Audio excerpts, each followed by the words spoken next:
Okay, so here I caught myself in the middle of a arm spasm just as I'm trying to come online. I can't get it to act right, and it's got this shooting little pain running right through my tricep. Wonderful. God, this feels horribly wonderful. All right. Well, here we are. We have out in front of us a 1957D roll. A 1957D is a really good year for die varieties. We've got a number of double die obverses. We've got a bunch of RPMs. Some of them cherry picker listed, really nice RPMs. Don't have really that much in the way of double die reverses, but we're going to check these anyway. One way or the other, we're going to be the ones who discover something someday.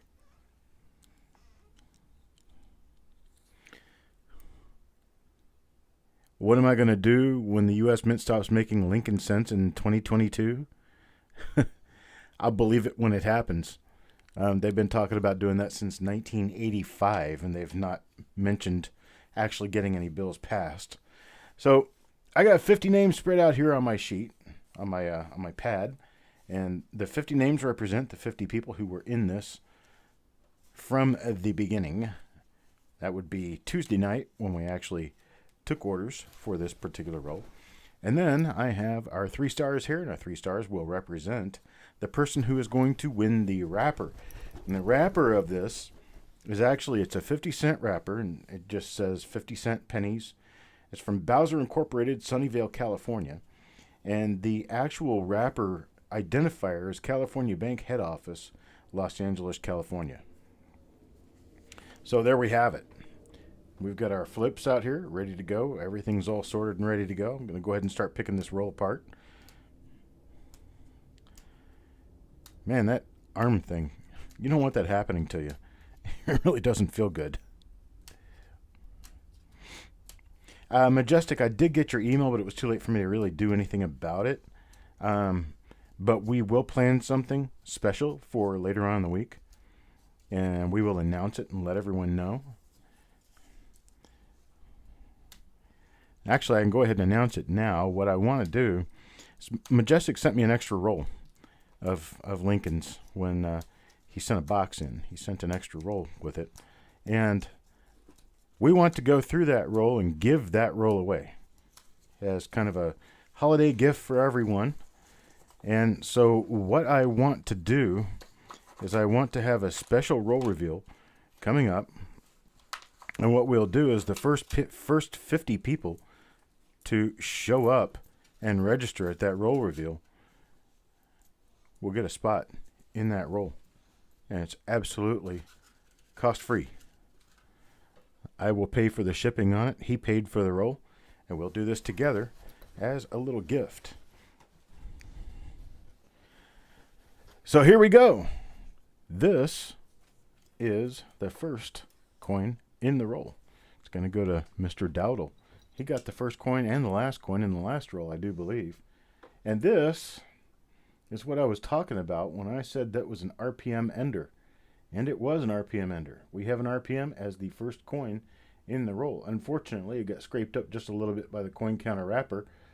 But we do have an RPM as the first coin in the roll. And let's see if I can find any real markers. Okay, there's a marker right there. Big old long die scratch from the nose all the way through the beard down to just below the bow tie. And this is a double split serif RPM. It's got splits on the upper and lower, as can be seen here. There's the one on the lower. You can see it pretty clearly. Split on the upper is actually also pretty clear. So the very first coin in the roll turns out to be an RPM. And so that's going to go to James Dowdle. We remember our markers so that we will be able to match other ones up to this particular die. And the marker is going to essentially be that really long die scratch that runs from the tip of the nose down to under the bow tie. Let's take a look at the reverse on this one real quickly. Like I said, 1957D is not known for double die reverses, but that doesn't mean that we're not going to find a new one. So I always check both sides of my coins because you never know what you're going to end up coming out with. and it's free. Doesn't cost you anything extra to check the other side, so just do it. That's a good little piece of advice from Chuck. All right, coin number 1 in the roll was an RPM. Let's try the next coin. The next coin goes to Midnight Silver Run. Midnight Silver Run is going to get what? Okay, let's see. We do not have an RPM. And a place to really check 1957D for double dies is right in the ERTY of Liberty. There are a number of them.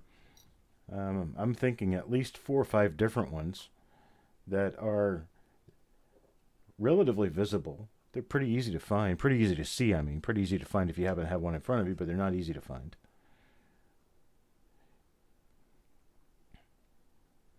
They're simple to detect if you find one. That's what I'm trying to say. Hey, this particular coin doesn't have anything on it. I'm looking at, choice to gem coins. They're not the best in the world, but they're not bad either at all. They're nice shiny coins. Got really nice luster. Just a few scrapes and a few minor scrapes and a few minor dots, marks. All right, Jeremy Johnson gets the next coin in the roll. It'd be number 3. Coin number 3 is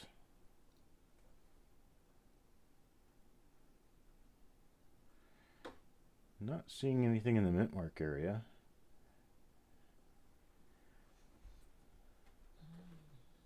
Let's take a look over at Liberty.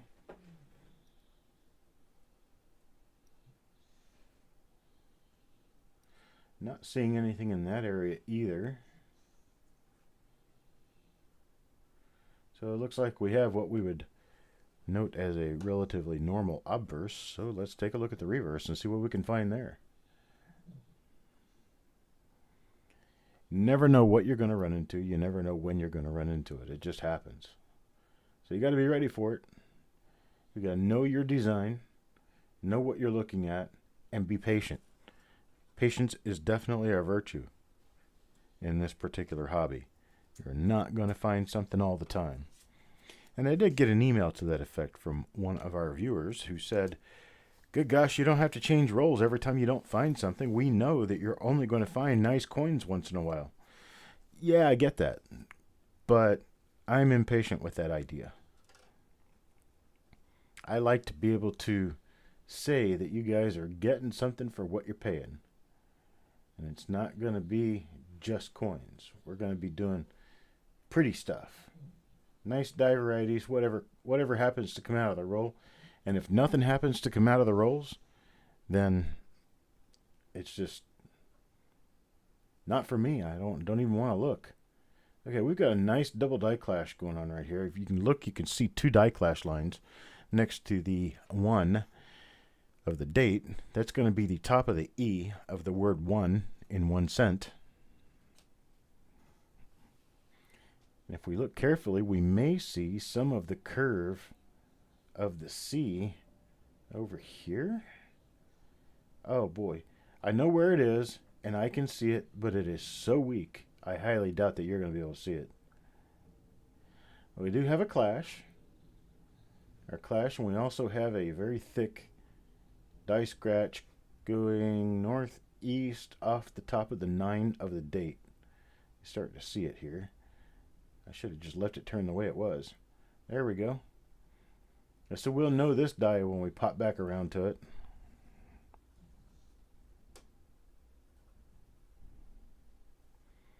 I'm glad that works for you. This is one of those things that I never had any kind of a guide to show me how to do what I was doing, and I just started doing it. And as I learned from what I was doing, I continued to learn more. And as I continued to learn more, I developed a routine, and this is just how I do it now. And this with me, the only difference between what I'm doing right here and what I would normally be doing if I didn't have anybody watching is I'd be using a different microscope. Frankly, I like my actual binocular microscope and my little scent slide that I use. I prefer those as to using this Dynalight for actual searching because it's lit differently. I'm not really a big fan of the way any of these USB scopes do lighting, but it's at least a lot easier than not having any lighting at all, not having a scope at all that I could show you guys with. I mean, I'm not going to complain about it because it works. It's just not quite what I would use if I didn't have you guys joining me. Let's see. Okay, we've got little clash marks coming off the front of the bow tie area. And there's just a lot of die scratches on this. A lot of them. Looks like there's a crack in the hair too. But we'll get this up here so point it down at me so you'll be able to hear me a little better. There. How's that? There we go. I don't really have a microscope I would necessarily suggest simply because the one I have is 15 years old and it had electric light and all that kind of stuff with it, and I just cut all that stuff off of it. I didn't want to use its own light. It was kind of useless to me. Let's see here. A lot of die scratches, just a lot of die scratches on this coin. But nothing that's really pinpointable as, well, there is an X-shaped die scratch right in the center of the U of pluribus. You got one going up and one coming across. But it's just not really all that usable as a good marker. This is Deanne's coin here, and it is just a normal 1957 D Lincoln cent. Let's take a look at the next coin.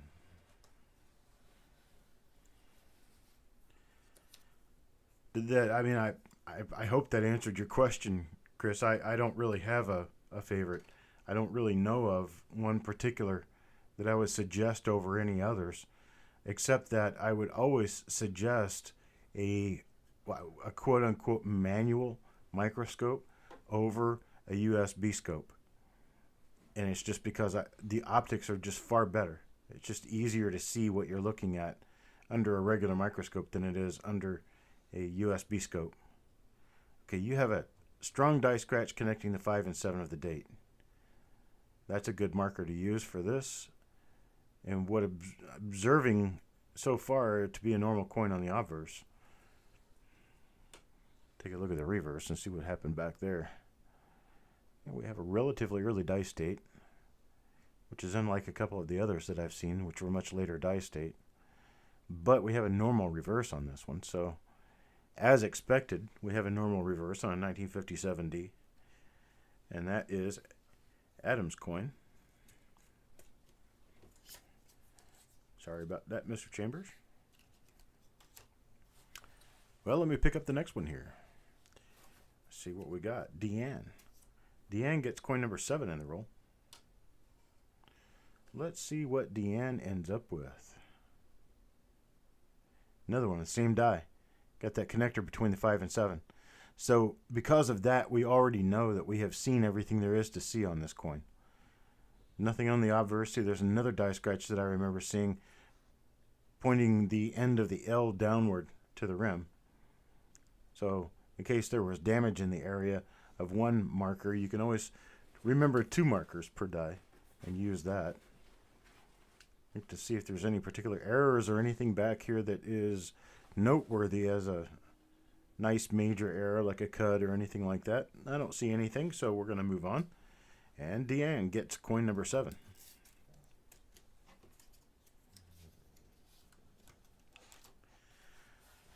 Coin number 8 going to draw now. And Levels of Madness.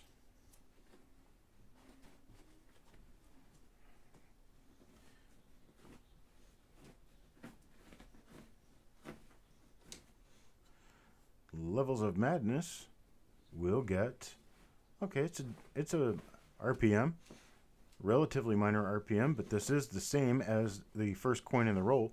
We've got that die scratch running between the nose and the lower bow tie. So this is a repunch mint mark. It is a double serif repunch mint mark. You can see it right there. You can see that the upper serif is doubled and the lower serif is doubled. I'm going to flip it over on the reverse and take a look at that and see if there's anything back there that we need to take note of. See a little bit of damage at the rim above the UN of unum. Unum. Should be pronounced unum because there was no U sound in Latin.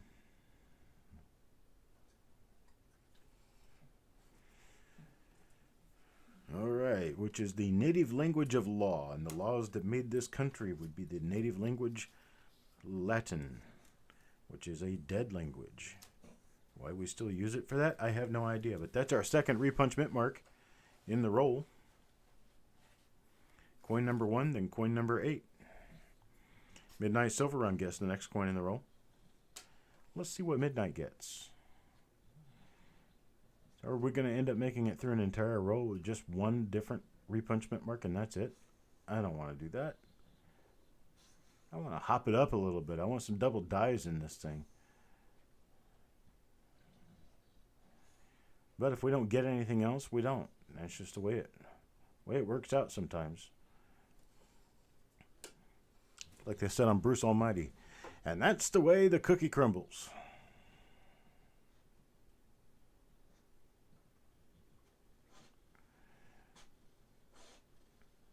No hub doubling on the reverse.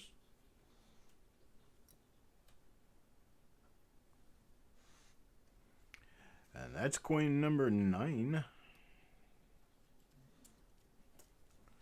Midnight Silver Run.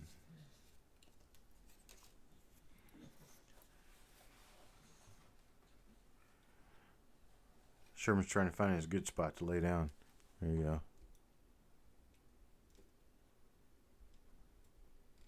Can't really see him very well.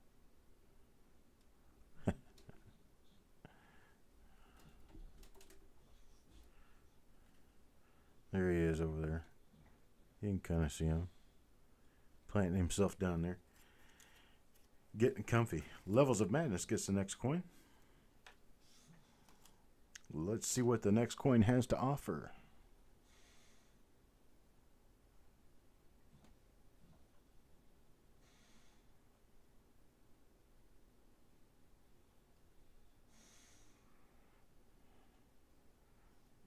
Got a couple of die clash marks on this one.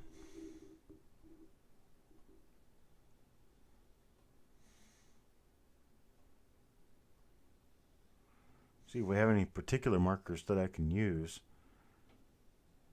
So we've got die clash in the neck and we've got a die clash at the 1. Don't really see anything else right now. Is that that's a big curved long die crack right there in the middle of the field. Die crack or gouge or scratch or something. There's a good one. It goes from the nose all the way up to the R of Trust. There's a die crack running across the head. Otherwise a very nice clean red bright lustrous coin. Let's see what's on the reverse.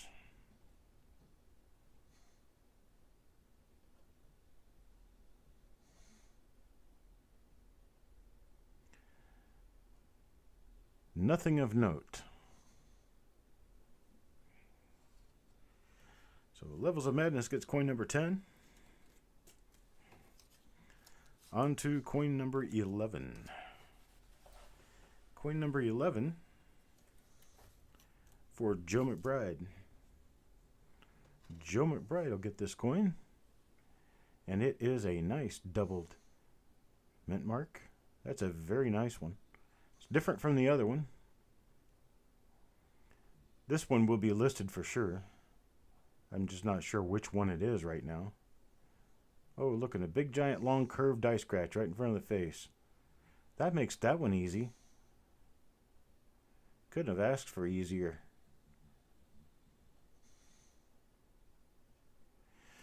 And that's what we've got. We've got a nice curved die scratch out in front of the face and really nice double split serif repunch mint mark.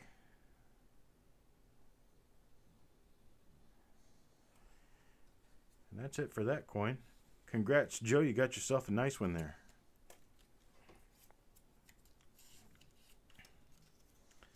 Let's see. That's our second different die found in this roll so far. Midnight Silver Run again. Let's see what Midnight gets with this coin. What do we see? We see heavy die scratch from the bottom of the vest up toward the 7. We'll remember that because that's a nice die scratch to use as a marker to tell us what we have here. Looks like we have nothing in the mint mark. Looking around the remainder of the obverse, I'm not seeing anything.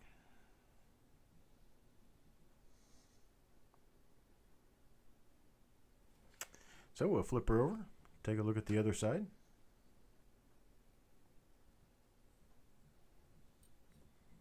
Hello, Adam.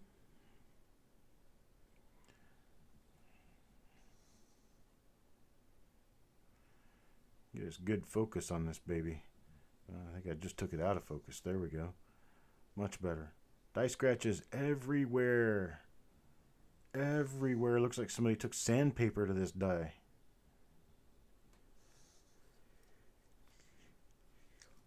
They were not too proud to sand the life out of these dies back in the late 50s. I don't know exactly what the deal is with them, but die scratches everywhere on the coins from the late 50s.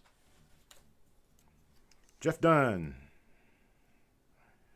Jeff Dunn will get the next coin. Let's see what it has on it.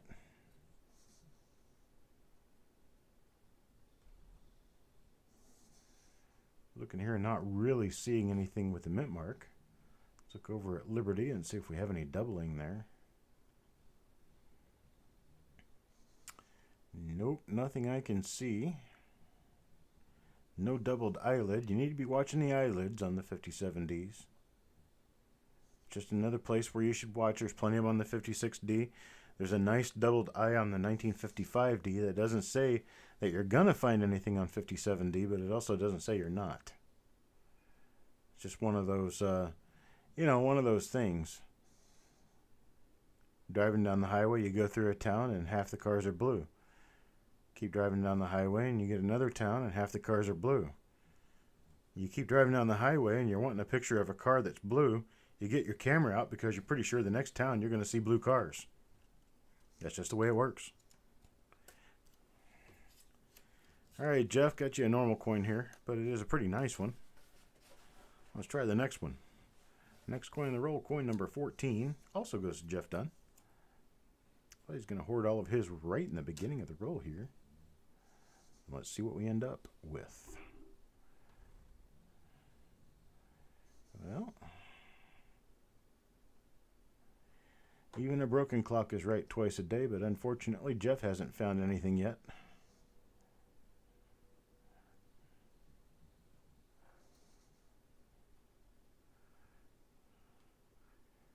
That is unless it's my clock. My clock is a 24-hour clock, so it's only right once a day.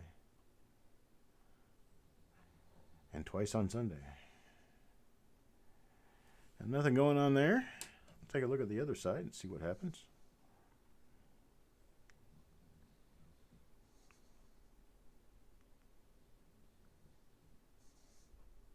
No, nothing of note on this side either.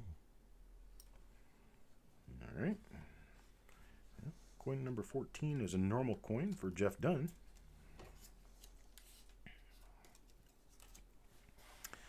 Number 15, Chuck Patillo. Let's take a look at your coin, Chuck. Bam, there we go. Double split serif repunch mint mark. And this is the one that's going to have the die scratch running from the nose all the way down to the front of the bow tie.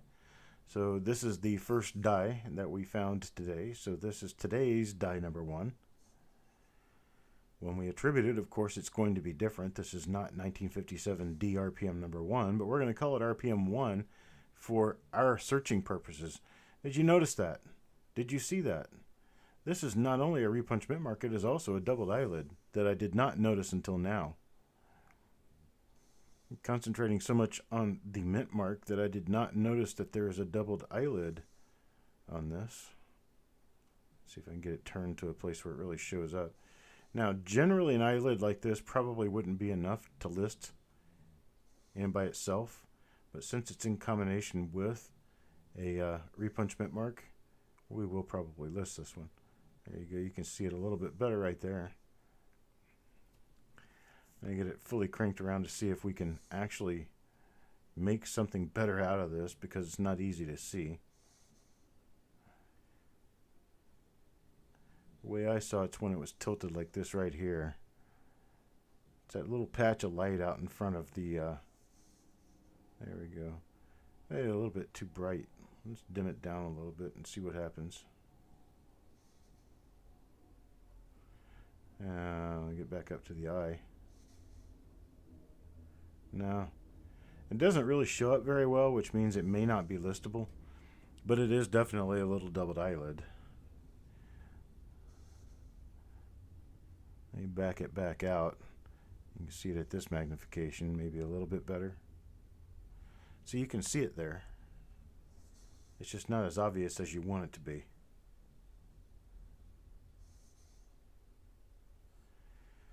Okay, well, it is still a pretty decent repunchment mark, even if it's not going to be listed as a specific double die. There will be mention in the repunchment mark that one of the markers is that it is a minor doubled eyelid. Hello, Penny Parent. Jeff Stanley. Mr. Stanley. Let's take a look at Stanley's coin. What did we end up with here? An out of focus scope that's too dark. Let's fix that.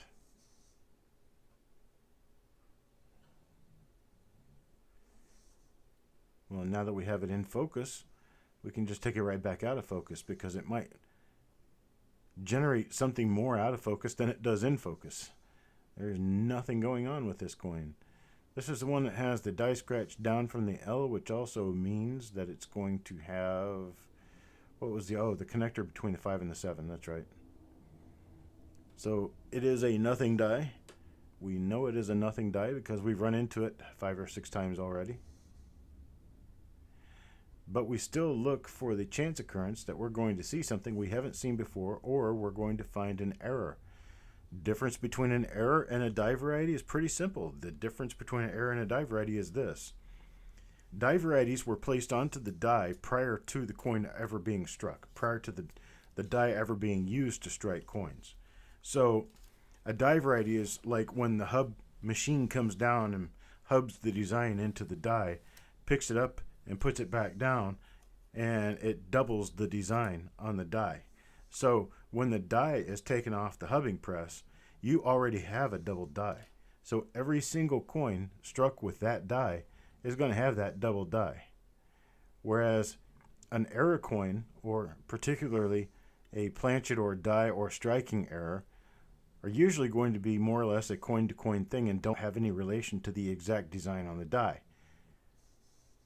The exception to that, and the only exception to that, are die errors, where something happens to the die itself to break or otherwise damage the die so that it reflects onto the coins, such as a clash, a broken die or cud, massive die cracks, or other things that should probably not have passed through the quality control at the mint to be minted into coins.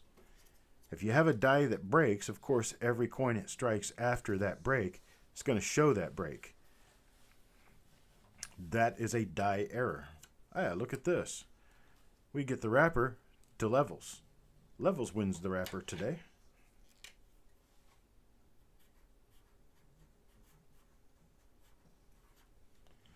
So I got Levels' name written on there. Put it inside their wrapper.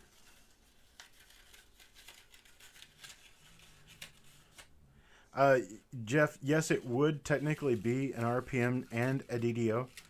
And the way those are generally listed, if you're going to list both of them, is you would list an RPM number and link it to the double die. And then list the double die and link it to the RPM. Even though they're the same die, they're the same design, and they're always going to be one-to-one related with one another. Adam Chambers, here we go. Here's your next coin. I'm sorry if I don't get to your questions and queries right away. I will look over at the chat periodically between coins and read a few more comments and answer to whatever I can answer to. I'll answer to just about everything. My wife has figured that out.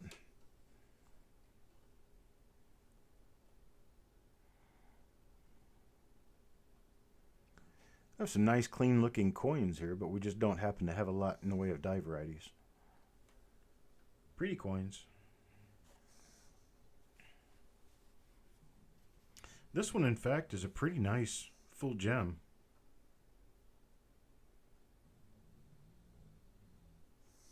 Pretty nice full gem coin here for Adam.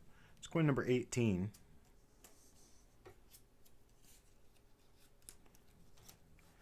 Just doesn't happen to be a double die or a repunch mint mark.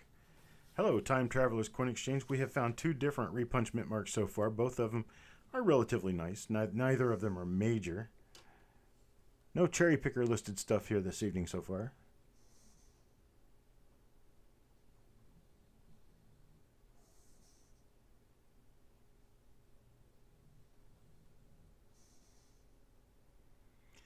Looks like another just a coin.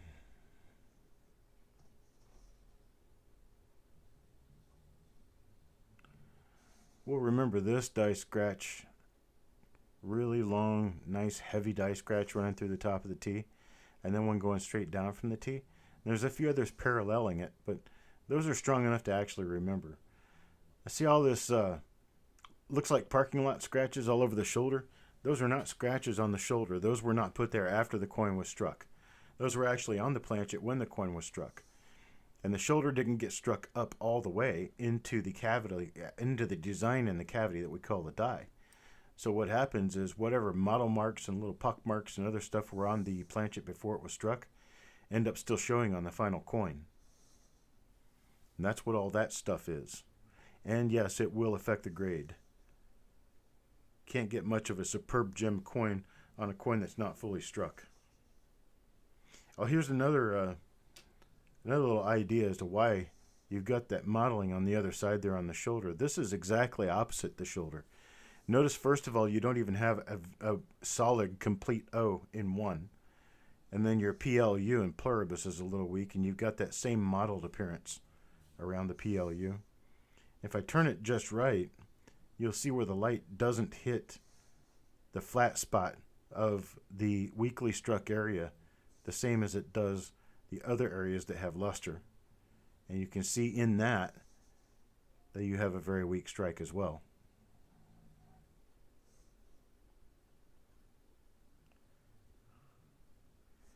CMUS, if you want to do that in the future, your best bet is to use a hairdryer on it. It will expand the plastic and give you an opportunity to get the coins out. Using tools around coins when you're trying to get them out of a tube is probably not recommended.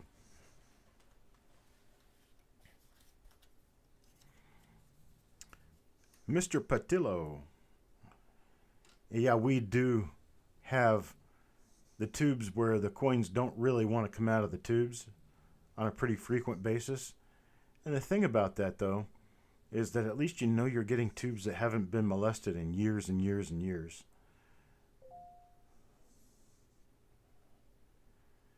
Usually the tubes where the coins are stuck into the tube and you have to heat the tube to get the coins out are going to be coins that have not been looked at since prior to the day when people actually cared about varieties and errors.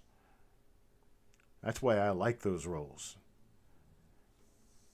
They're a pain to get open, but once you got them open, you got free reign of some good coins that haven't been looked at in years, many years.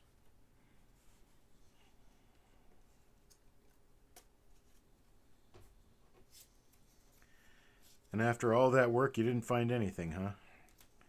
Well, unfortunately, that's the way it works out sometimes. I hate to say it that way, but I've grown so used to that over the years that you're not going to get something in every roll. Not every coin is going to be valuable because, well, naturally, if every coin had what would make them valuable, they wouldn't be so valuable now, would they? Supply and demand, folks. We have a low supply and a pretty high demand, so we have value. If we had a high supply, the demand simply wouldn't be there anymore. Not in proportion. That was coin number 21 for Adam.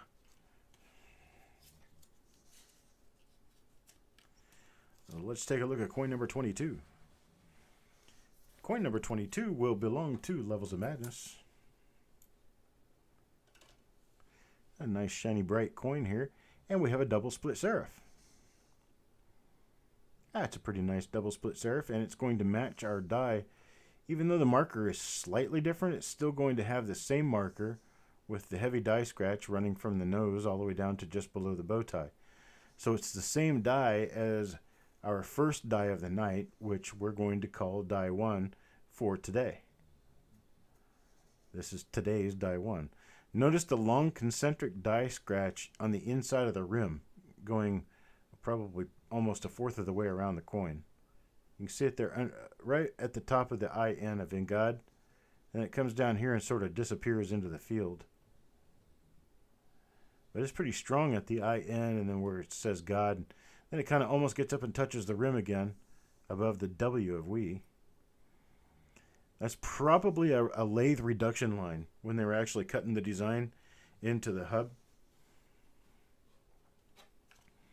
So it could very well be on multiple dies. But Level's got himself a nice little repunch mint mark here. You can see it pretty well with the loop. So coin number 23.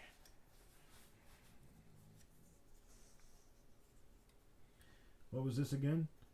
Watch every show and and be there when there's a chance to buy coins. That's correct. Yeah.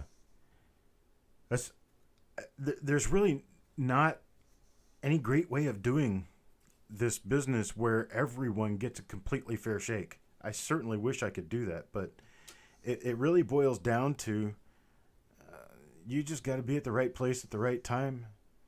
The right time is our auctions, which start on Tuesday evenings at 8 p.m. This is another one of the same die. You can see that long die scratch again.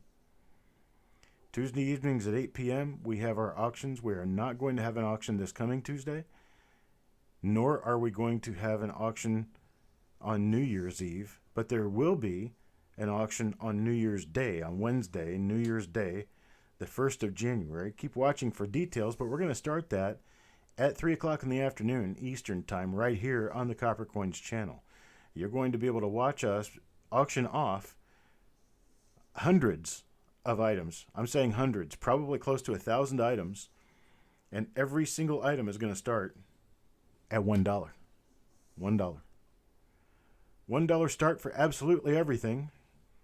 Okay, so let's get this in its proper place.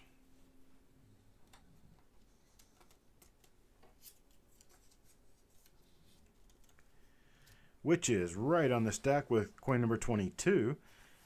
So that was coin number 23. Now we're moving on to coin number 24, and that's going to go to quads. Coin number 24. What do we have here? I've seen this die before.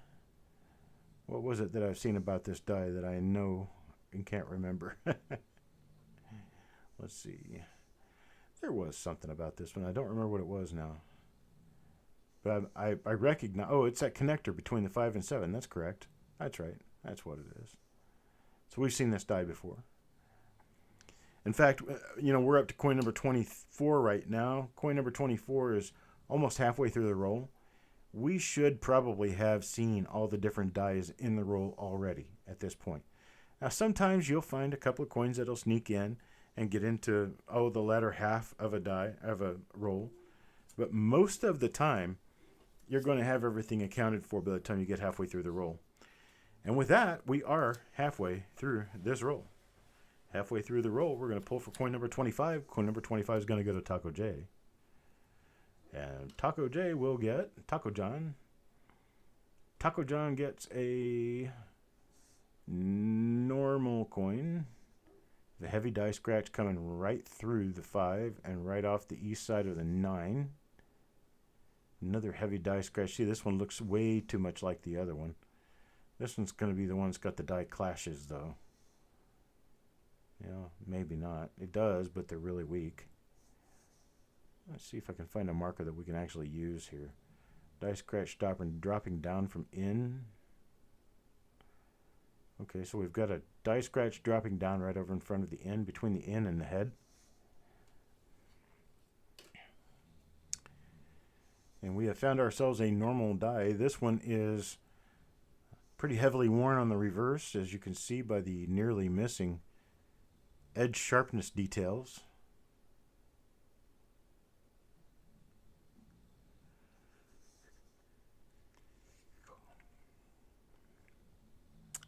Yeah, oh, there's a heavy die scratch from the top of the E through the T of United. That would be a good one to use if this were anything that you would need to use a marker for. But it's a normal coin, so beyond this roll, I'm going to forget about that marker, and I'll have to figure it out when I come back to it. All right, coin number 26. Feel free to slow down the coin reveals.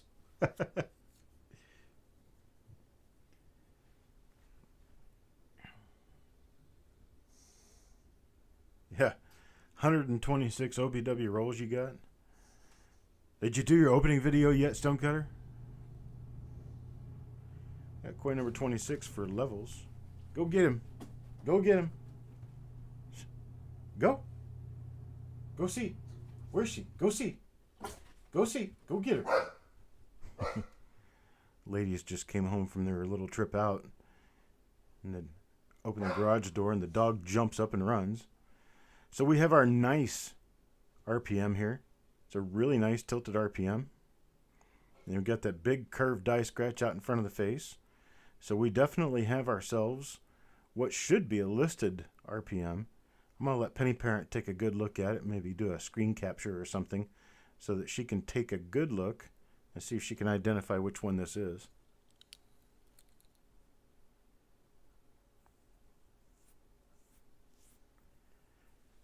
Hang on just a second.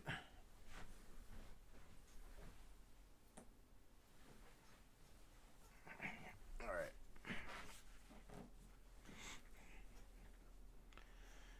And Penny Parent, let me know when you've seen it. If you're still around. You are still around, right?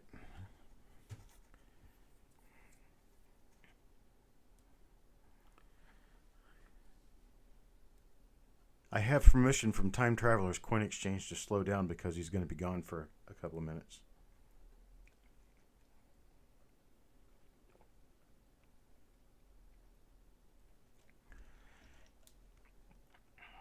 You need to see it closer?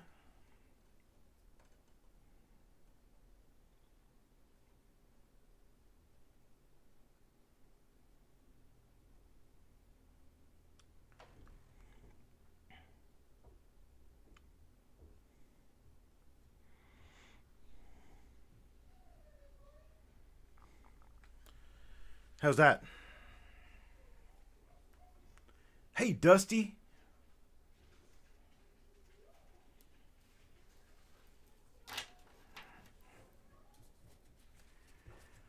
Okay, she's gone to look for it. I think it is tripled. I actually do believe it is tripled, but I can't see it on the top. But from what I can see on the bottom, it does look like it's probably a tripled mint mark.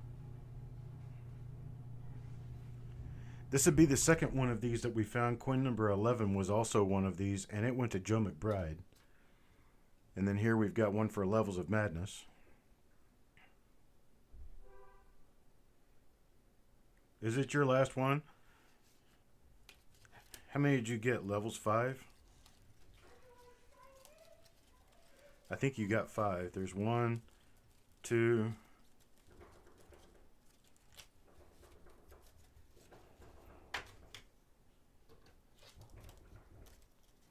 3, 4. Yeah, it is your last one. It's your last one, but you got 3 RPMs out of the roll. So, I'm not really sure where anybody would want to complain about that. You got a triple in the last roll? Well, there you go, see? It all works out well, doesn't it? All right, I'm going to go ahead and pull this coin. We're going to move on to the next one. I want to see how many more people get these. Any good markers? Let's see. Yeah, there was the one big marker. That huge curved die scratch out in front of the face.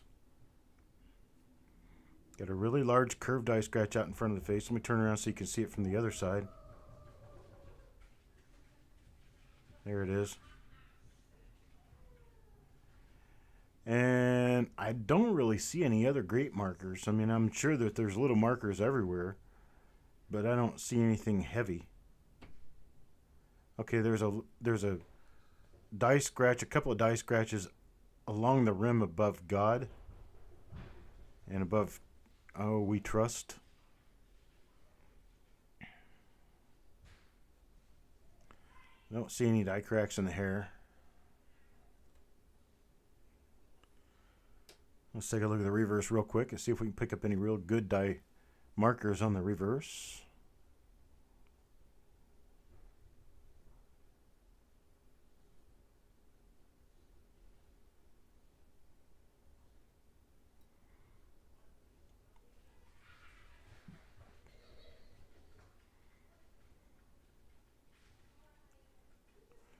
And we've got a pretty heavy die scratch on the right side of the right wheat grains. That's, boy, not really a whole lot to go by. There's a die scratch coming up off the bottom of the E of 1.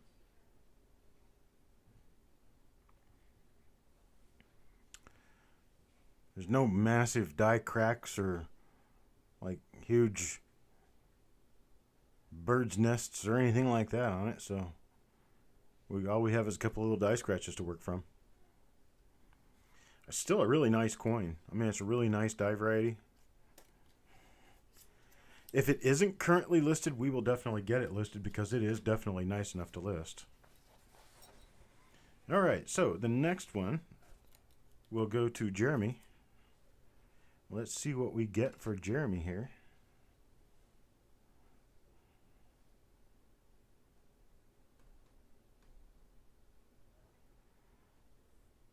A die chip inside the top of the 5 of the date. Don't think I've seen that yet. I don't remember seeing it yet. Let's see.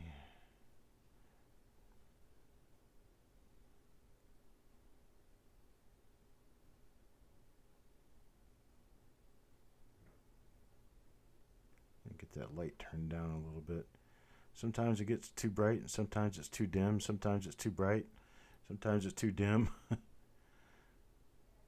Glad thing it's really good I can manually adjust the brightness of the light.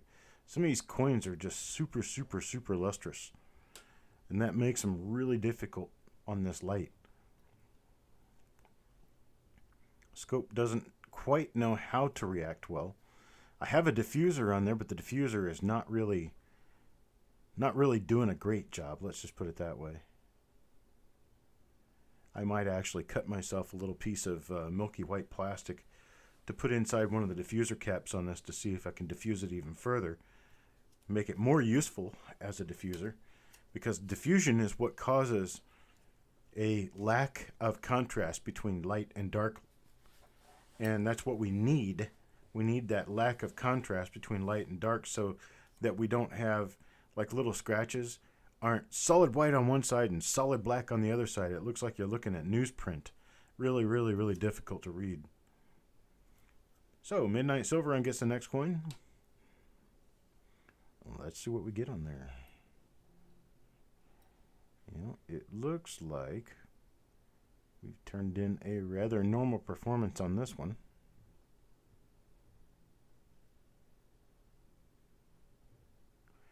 Yeah, this is going to have the connector between the 5 and the 7 because I've got my die scratches below the L.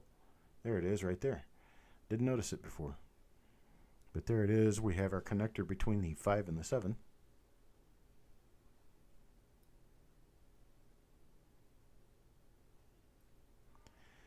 That is definitely one way to handle it, CMOS Omaha. Definitely one way to handle it. It's can be rather difficult to get your lighting exactly how you need it to be able to see everything you want to see, just keep experimenting. And if it's something you got to put your hand between something, well, why don't you try some like gaffer's plastic or something, wax paper or something that will diffuse the light, yet still allow the light through, translucence. Maybe you won't have to use your hand to diffuse light after that. You make some sort of a curtain or something with gaffer's plastic. I've got some gaffer's plastic here. I just haven't done anything with it.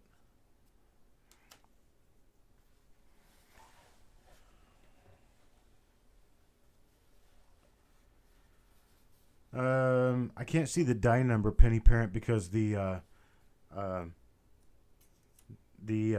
link cuts off before it gets to the die number. So it's RPM 17?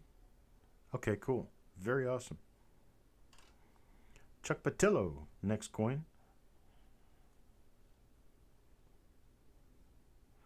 Let's see this one here. I need more light.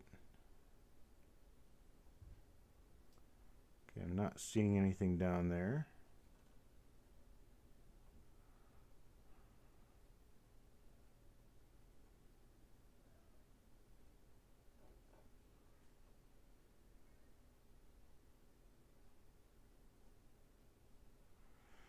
Not seeing anything on the obverse of this one. That's our double die clash coin right there. Right there you can see the two little clash marks next to the one, next to the top of the one. They shine. And looking for errors on the reverse. That's why we popped through the reverse real quickly, because I don't expect to find any double dies, so I'm not really looking that closely for double dies. What I'm looking for on the reverse is any obvious errors, large struck through areas, large lamination peels, other things like that. There are other issues that do have really good double die reverses. Just 57D is not one of them. Majestic Sounds of Coins. It's coin number 30. Oh, do you see it? That's going to be a nice RPM right there. I can tell because I can see my die scratch already. The die scratch out in front of the face. Don't even have to see the RPM to tell you it's a nice double split serif RPM. That's the magic of markers, people. Not magic markers, but the magic of markers. Now let's go down and look at the mint mark, because it's going to be a nice RPM. Bam, right there. Let me turn the light up for you. Turn the light up so you can see it, Chuck. Switch that light back on. There you go. Nice double split serif RPM for Dave.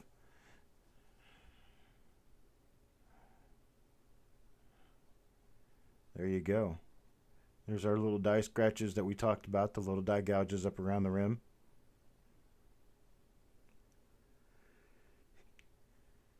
So this is the number 17.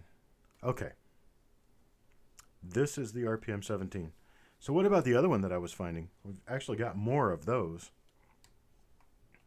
Did you happen to be able to look up that one? Or look that one up? Which way do you want to say it? These Carolinians are confusing me. Mr. Fletcher. Coin number 31 to Mr. Fletcher. Let's see what we have for Mr. Fletcher.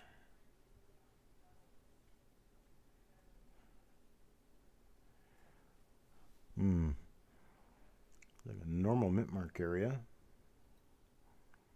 And a normal liberty. Liberty is normal.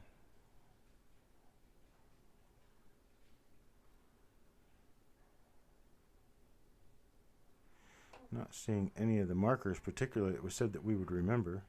That looks like a struck through area right there. I don't think that's a scrape in the coin because it doesn't affect the beard at all. It looks like it's a struck through area.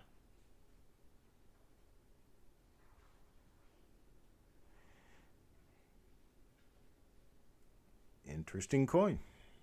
Let's take a look at the other side.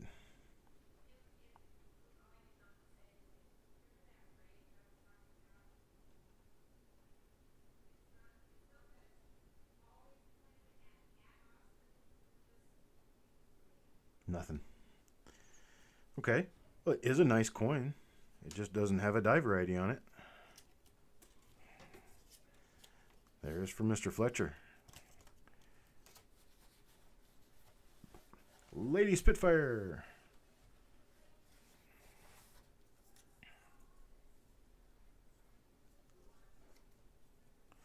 Jeremy.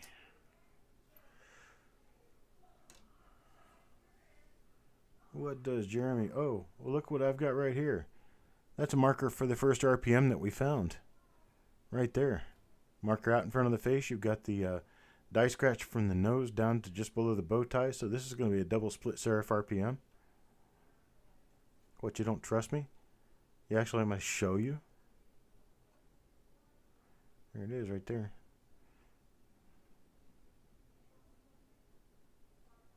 See what I have to do to get this lit up well enough so we can actually look at it.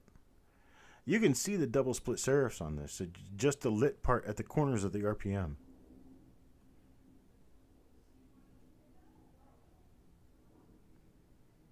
That is a nice clean coin.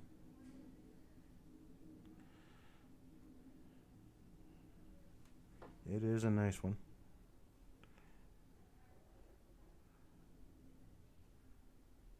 You have a slightly weak strike on this, which is where all that modeling on the highest points on the jawline, on the cheek, on the forehead, and down here on the vest, on the coat.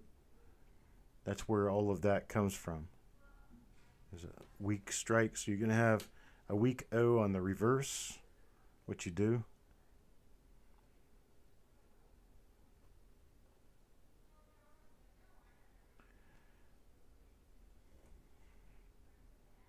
Penny, I've got north and south die scratches through the reverse area. And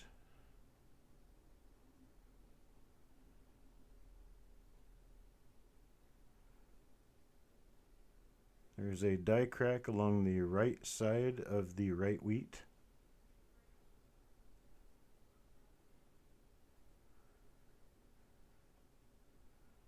And that's about it. We could diagnose individual die scratches, but I know Variety Vista doesn't do that. So here's this one again. Double split serif, repunch min mark. It's a D over D tilted. It's medium distance, equidistant from the 9 to the 5. Split right between them.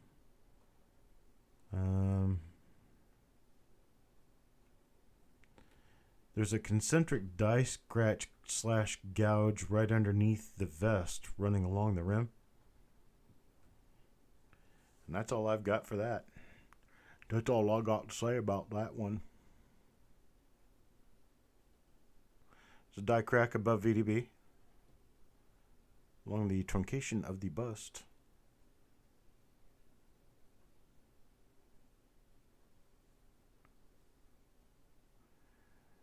And that looks like that. Let's see, we got a little bit of a die crack in the hair. Kind of right above the ear. And it runs, it looks like it runs to the top of the head, almost.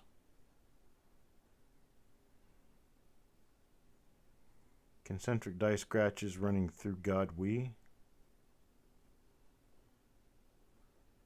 Real heavy going through We and into the T of Trust. Real heavy. Superb marker there. But my biggest marker on the obverse is going to be this die scratch running from the nose to below the bow tie.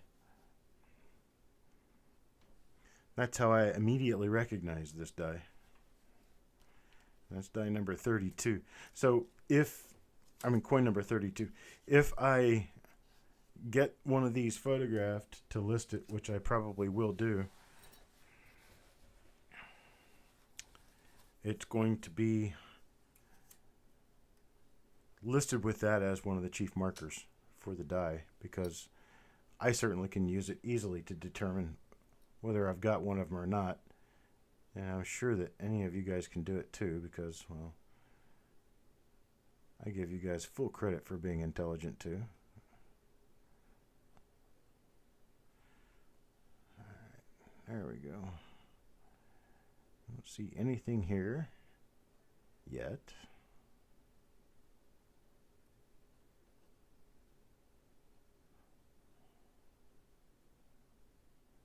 Okay.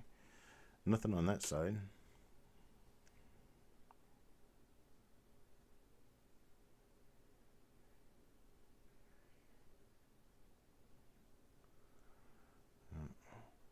You see how thick the P looks? The P and the L? They both look very thick. And the reason they look very thick is because you're looking at the coin with almost all of the relief gone. You're looking at what it looks like around the very base of the relief. And you think to yourself, well, that could be a double die because, you know, that's what the P looks like on a double die. Well, but you also have to consider that if the P is going to be that thick because of a double die, the R and the B and the U are going to be really thick too. And these just aren't. And the reason they're not is because you get thinner as you move across. And that's because you're getting higher relief. And the letters have a beveled trapezoidal shape. So if you take away from the tops of them, they look wider than they do if you've got the tops. It's kind of a simple concept, but it's a little difficult to understand if you're not really sure about how letters are cut into dies in a beveled fashion so that the die will release from those letters after the coin is struck. Because if the walls of the letters were straight up and down, your die gets stuck on every single coin. And we can't have that. What did I have on the obverse of this one? I can't remember. All right, we had a normal coin. Okay.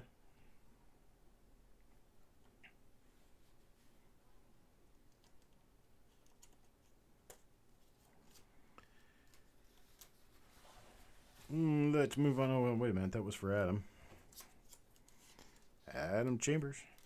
Next coin. Coin number 34. Coin number 34 will go to Jeff Dunn. Let's see what Mr. Dunn gets.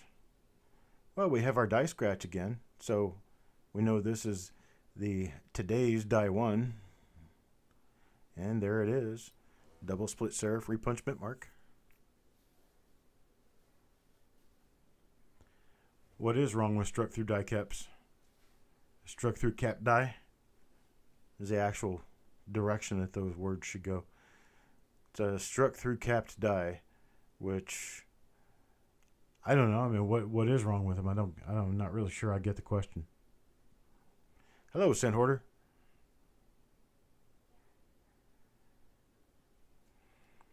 That shows a nice RPM there. Let's take a look at the reverse real quick. I see we've got a full-on die break on the T now. And that's a development on this die. That may be. Or no, it may just be a hit. It could just be a hit. Yeah, it is. I thought it was standing up and it's not. There's actually a gulch cut in the T.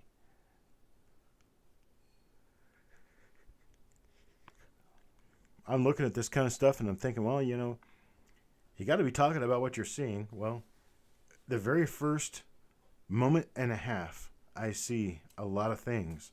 I see a lot of things incorrectly. And, well, anybody and everybody should. But you should immediately think through your thoughts and make sure that what you think is viable. If it's not viable, you go back and you think about it again.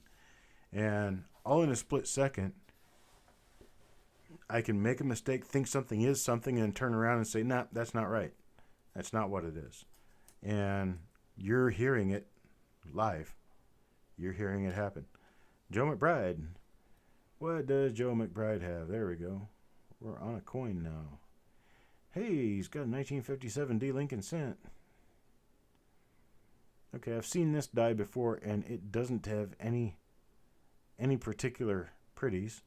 The coin itself is a nice looking coin. There's no die variety here. There's nothing to see here. Move along now. These are not the droids you're looking for. Oh, look at that. Nice big old die scratch off the left wheat.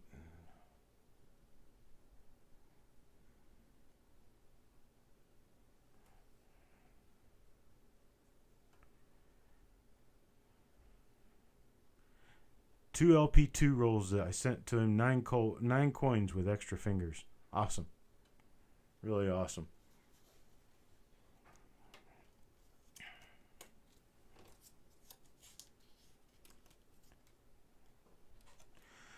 And now I can't remember whether this was one of the dies or whether it wasn't. This was... Dun, dun, dun, dun. Not. Okay. Now I know what I'm doing. That's spooky.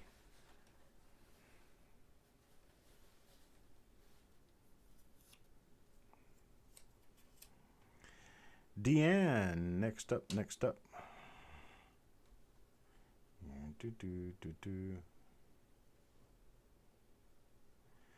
In technical terms, the president is not actually impeached until the trial finds him guilty. Until the hearings find him guilty of the high crimes and misdemeanors he has been accused of. He has not been impeached. They have only voted to have impeachment proceedings.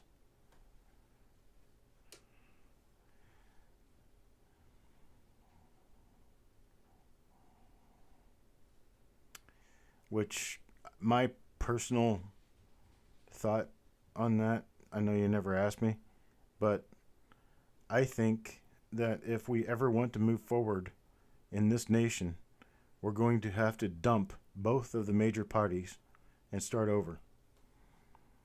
Because both of the major parties have become such a putrid swaller of hate for each other that they can't get anything progressive done. They can't get anything resolved for the country. And until we can get something done for this country, Washington and all the politics that happens there, completely useless. So, impeach the president all you want, but I don't think it's going to do any good. It's not going to change anything. You still got a bunch of hateful Democrats, so... Jeremy, we need to drain the swamp in Washington. Very heavily drain the swamp. Get rid of all of them. Impose strict term limits, no pay. Let them work for free if they're going to do their job.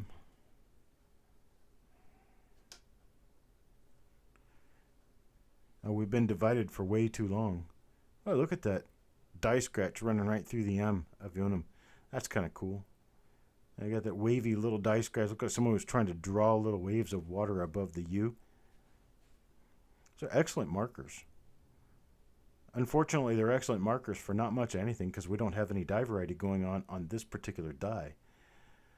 But you need to train yourself on picking up markers. Picking up markers is one of the important things that you should understand how to do and be able to do it when you're looking at coins. Markers are very important.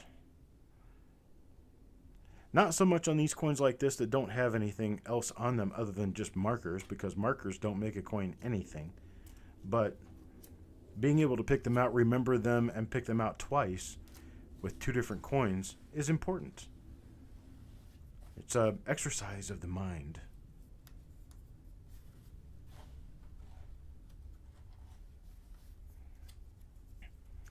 Taco J. Taco John. What's Taco John got? Taco John. It's alright, folks. I'm just going back to my childhood there. Does anybody remember those old commercials for Taco Bell way back in the year? Gosh, that would have been late 70s, early 80s. When it said Taco Bell.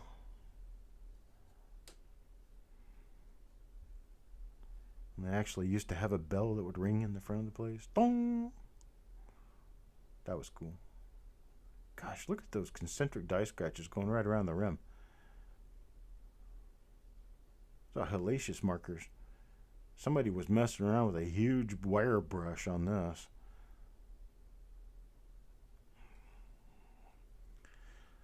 Looked like the same kind of wire brush we used on Dodson to give him a shower in basic training because he wouldn't wash himself. I didn't say that, did I? Boy'd never take a shower. We ended up giving him one.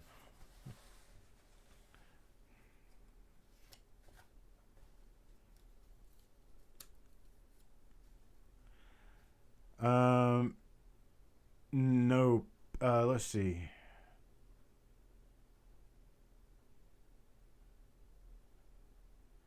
Okay, if that doubling is on the obverse and it's relatively minor, it's going to be the master hub doubling. It's on better than half of all of the 1972 Lincoln cents minted. This one has a die break in the 9 and in the 5.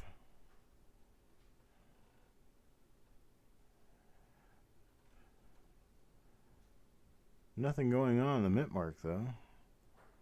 Let's take a look at Liberty and see if we can find anything going on over there. Nope, nothing. Okay. What's this?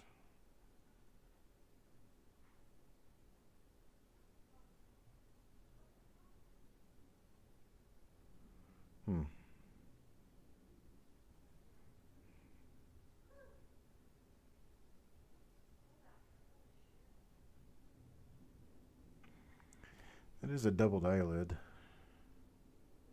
You see the edge of it right there. But I don't think that's going to be anything I'm going to be able to list. There's just not enough there.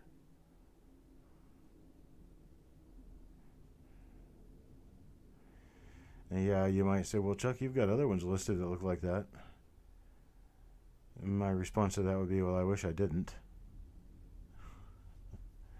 It's not enough, folks, not enough. I'm looking for character. Looking for something on these that actually shows us some level of interest factor.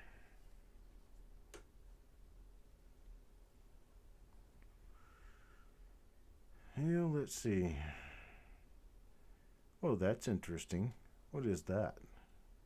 That looks like a lamination. It's an interesting little lamination look.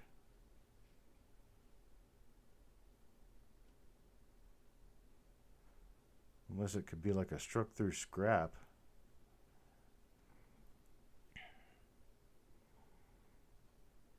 No, that's a rim cud. It's a rim cud with a die break. That's what that is. Interesting. Interesting coin to Jeff Stanley. Mr. Stanley, you got coin number 39. You should take a good look at it.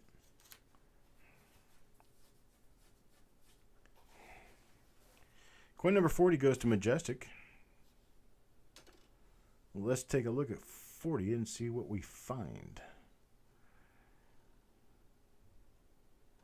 Yeah, I'm not seeing anything on the mint mark.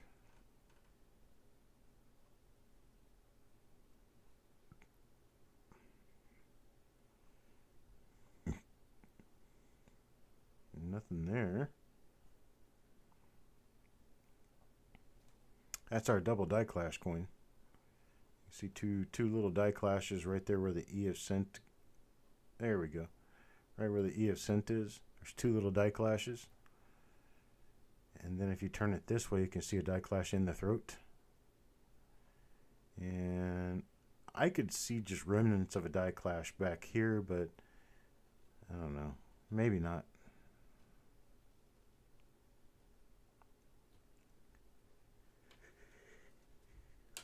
Let's see what the reverse looks like here. Worn out reverse that's been repolished to freshen it up.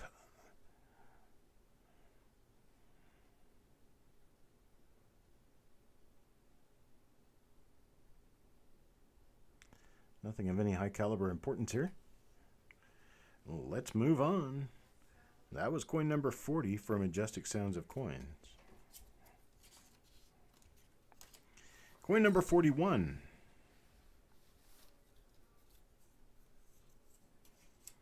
Jeremy Johnson gets a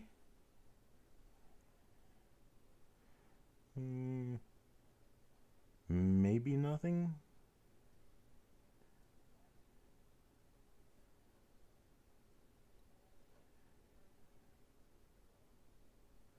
Yeah, it's going to be nothing. Nothing to see here. Please move on.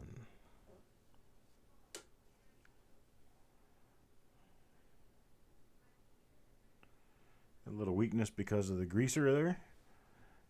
You can see the whole big patch of grease area. It was on the die.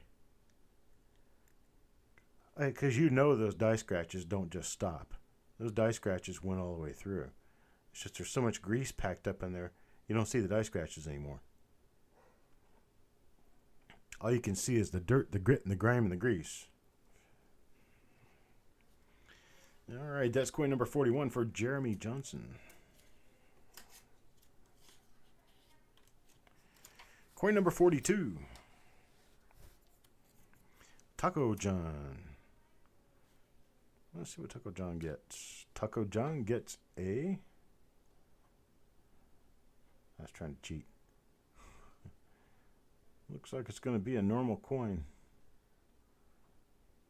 Taco John.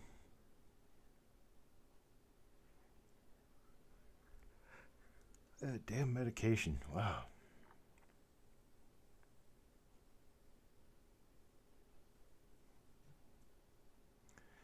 But hey, it's working. I'm not out killing people. That was a joke. Bad one.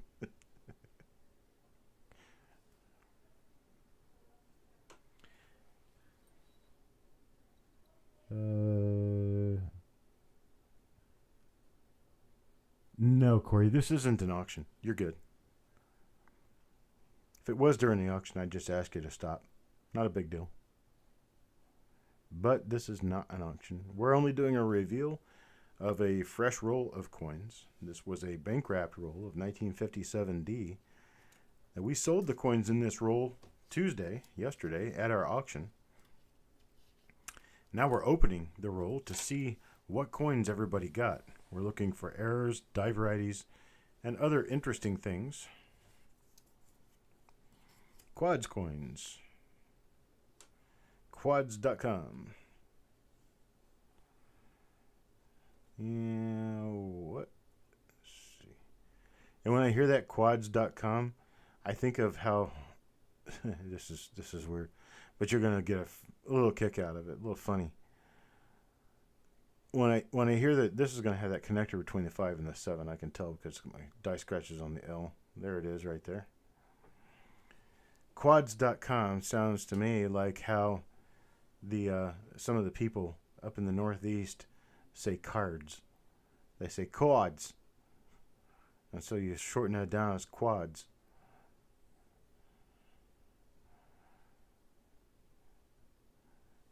So you have baseball cards, baseball quads, and football quads, and index quads.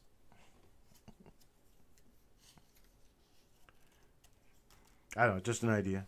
I don't know what quads means. Quads, what does quads mean? Talk to us, brother. James Dowdle.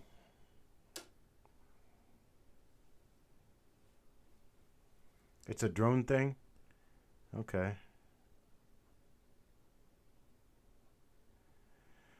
It's something those drone guys know.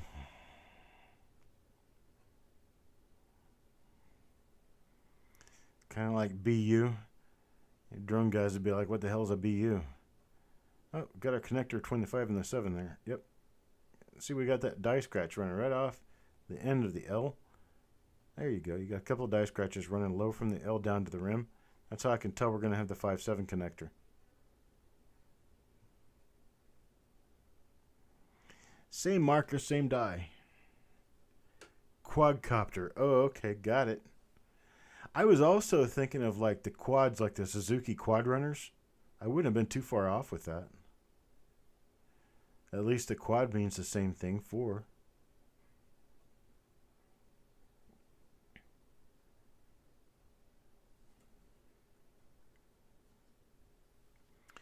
No double dies in this roll yet, Nate Flint. We do have a couple of repunch mint marks that we've been finding a few examples of. You get coin number 45. Oh, that was James Dowdle. Mr. Dowdle. You get coin number 44. Now let's draw for coin number 45 and see what happens. But that's it, Gra. We're just finding a couple of nice RPMs. Good examples of some real cuties on there. What do we have here? Oh, this is our double die clash. We're not going to find any die variety on this because we have the double die clash. We know this die. There it is right there, double die clash.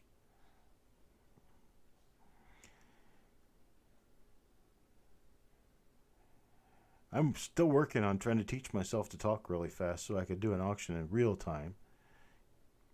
I just don't, I slow it down. I can't, it sounds like they're just saying, hey, what's the point in saying all that? All that does is just fill saying nothing with something. So it sounds like you're saying something, but anybody who's smart enough to be able to listen is going to know you're not actually saying something. At least I say something. I'll give you a play-by-play.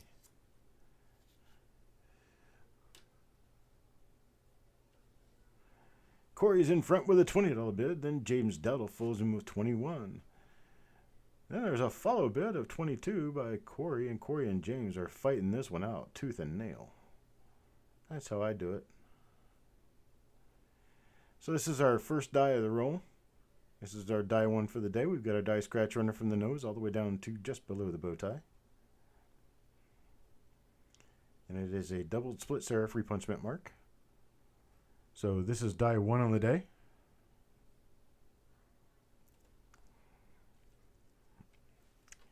And you are watching reveal number 41, 1957D bank wrapped cent roll on the Coppercoins channel. That was our break for station identification. Just in case you did not realize that. You've now had a break for station identification. Coin number 47 will go to Midnight Silver Run. Midnight Silver Run, what do you have? What's in your wallet? Well, let's see. Well, so far it looks like nothing at all. Let's see here.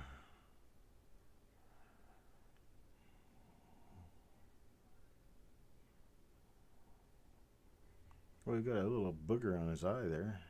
Get that little booger off his eye. That's just something sitting on the coin. It'll fall off of there. It'll be alright. I ain't gonna hurt nobody. Let's flip this little monster over and see what's going on the other side. Alright, see nothing.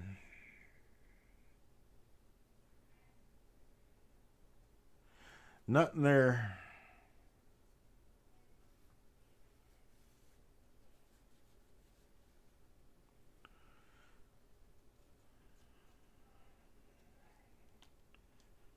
Okay, here's something for you, Robert Graw.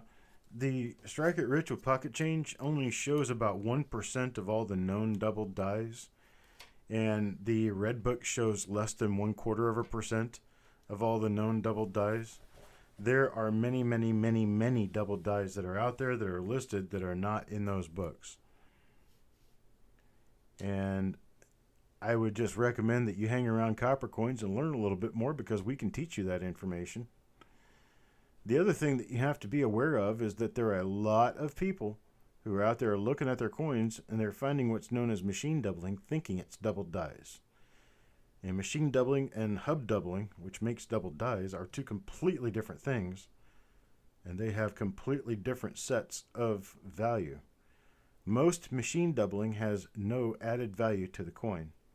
Has no premium value. Most double dies do have premium value.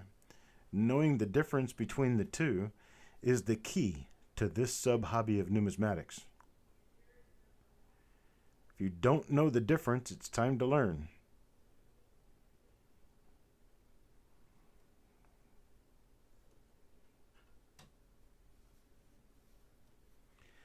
Kenny Jones, you're hitting the head on the nail, or nail on the head right there. There just aren't a plethora of websites out there with information like Variety Vista has. Variety Vista is one of the most comprehensive catalogs of all of the United States coinage. I got two of them in here and I can't find either one. Okay, the first one's going to go to Mr. Fletcher. Second one to Mr. Dowdle, and I'm getting rid of the bag. So Mr. Fletcher gets coin number 49 in the roll. there are a few websites out there that will cover more depth in particular variety series, like I do Lincoln Cents, and I'm pretty comprehensive with Lincoln Cents. But I don't cover nickels. I don't cover quarters. I believe in being the KFC of coins. I believe I do one thing and I do it right. And that's really all I'm looking for, is to do one thing and do it right. You want to do nickels, man, that's your gig. You go right on ahead. I don't have anything against nickels at all, except I personally don't care for them much. But a person who wants to study nickels and publish about nickels, more than fair. It's just not something I would do. So Mr. Fletcher gets this one. And Mr. Dowdle will get the last coin in the roll. There's Mr. Dowdle's name. Here is the coin. And Mr. Dowdle got the first coin in this roll and the last coin in this roll. He speaks first and last on 2 rolls today.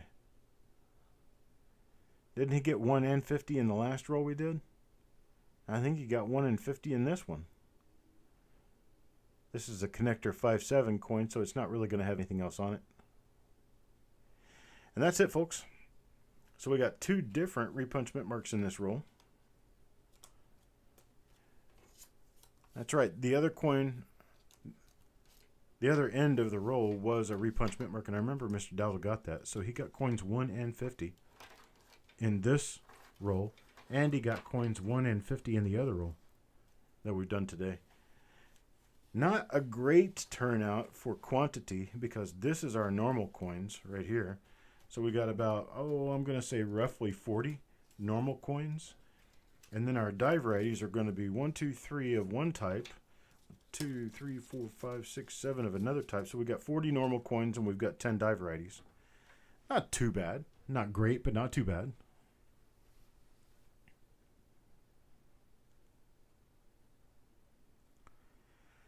CMOS Omaha, there are a couple of inherent problems with doing that particular action with lists.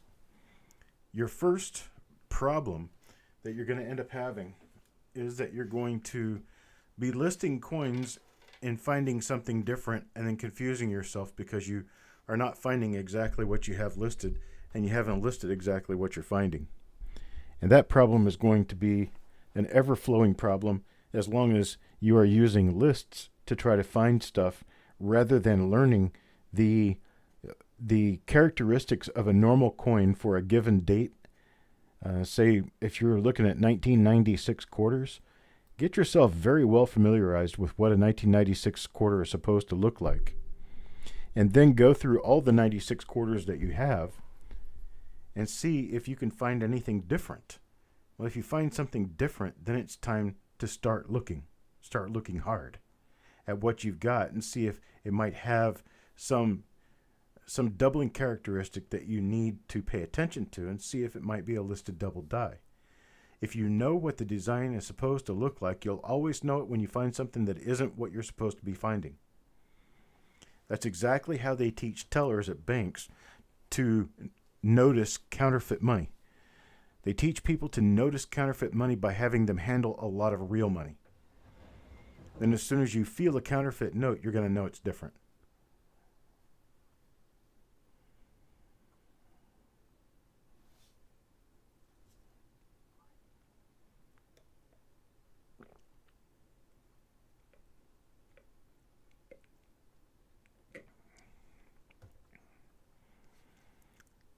Yeah, Corey, you're correct. Brian's Varieties is pretty good for the nickels. It's Brian Rybar. I've never met him, but he is a good guy.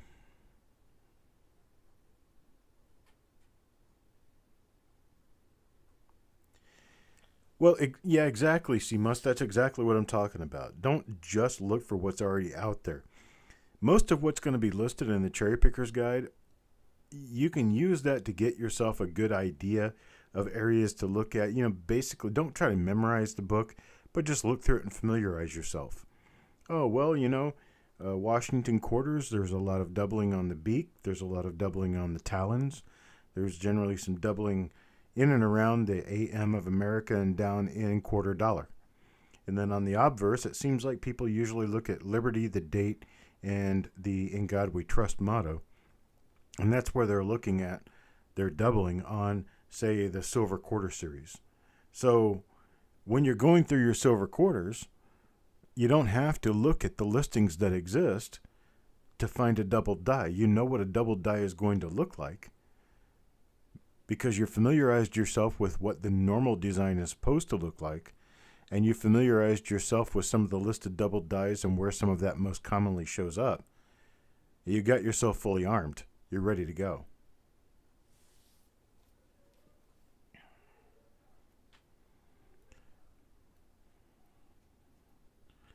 Coin grading course. There are coin grading courses. I'm not really sure if they're worth the money. I've been through a couple of them, and I'm not really sure that they're worth the money charged because they do more of testing your skills as a grader and not necessarily teaching you much about how to grade. Probably the best one's going to be very expensive. It's going to be at the ANA Summer Seminar in June and July. They do a 1-week course. It's an in-residence course where you fly over there, and you've got room and board for a week while you're learning from the pros, and it's good. They also have little seminars that they often have in front of the ANA shows. I remember going to one in Pittsburgh a few years back. They did a grading class. PCGS did a grading class where they brought in a couple of hundred coins, and what they do is they cover up the grades, they pass the coins around, and you write down what you think their grade was, and then you're supposed to talk about them after the little test is over. And you get like 10 minutes to grade 10 coins, and then you go over the list. The problem I have with that is that you turn the coins in before you talk about the grades. So it's up to you to remember exactly what the coin looked like, and if you graded it an MS65 and it turns out to be an AU, you'll want to look at that coin again to see the wear, and you're not going to be able to because it's already been turned back in.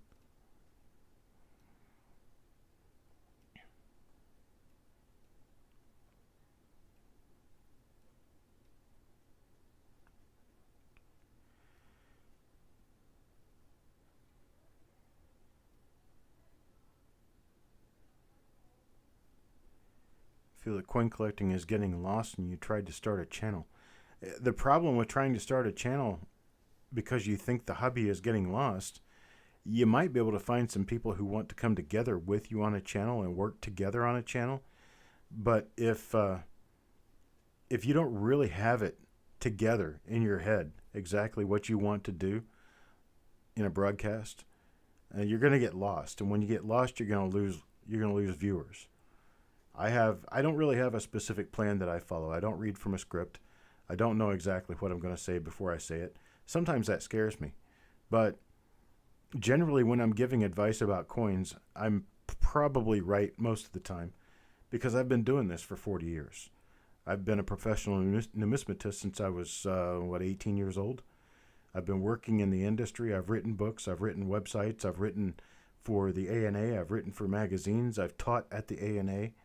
And I've been a full-fledged dealer, mainly Lincoln Cents, but I've been a full-fledged dealer for about 3 or 4 years now. And it's that and 20 years of a website, 15 years of being exposed to the world of numismatics and having my name get around is the only reason why I think I can successfully do a channel about coins on YouTube. If it weren't for that, I don't think I'd even be successful at it.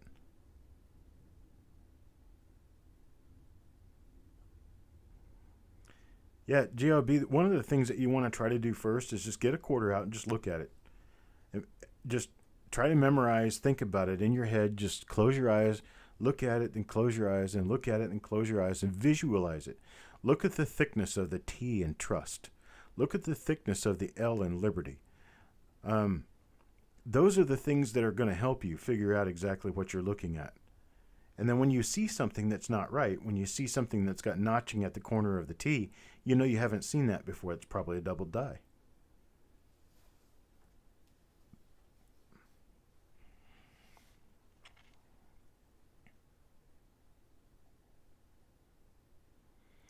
I don't think there's anything with regard to legalities that you have to worry about, Robert, as long as you're teaching your own material. If you're teaching someone else's material, it's always good to ask them for permission before you teach their material, before they use their material. You cite your sources. You tell people where your sources are coming from. You teach them what you know out of it. You offer for people to have a way of rebutting what you say so that you can not really argue about it, but argue constructively and teach each other. And that's how good conversations get started.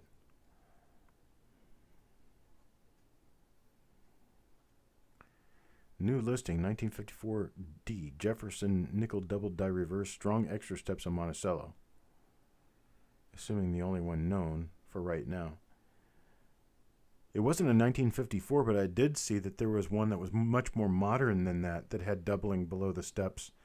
That surprised me. I liked it. It surprised me. So it was a listing for 1954D DDR number 1. Wow. So you found the first ever known 1954D double die reverse nickel. That's the kind of stuff that I'm very respectful of, because no one bothered to figure out what they were looking at when they were looking at 54D nickels before. And you've got a whole host of people out there. There's nothing known. There's no double dies on the 54D. Why are you turning it over even looking on the back? That's a waste of time. Well, you proved that it isn't.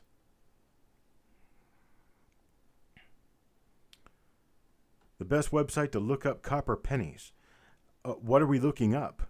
Are we looking up values? Are we looking up double dies? Are we looking up repunch mint marks? What are we looking up with regard?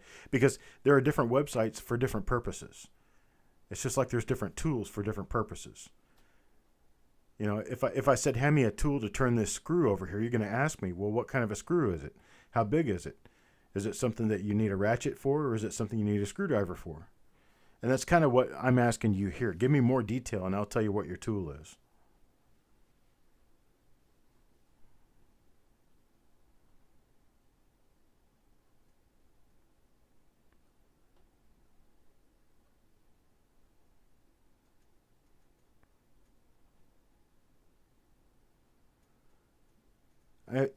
Time Traveler's Coin Exchange, sometimes grading isn't quite that cut and dried.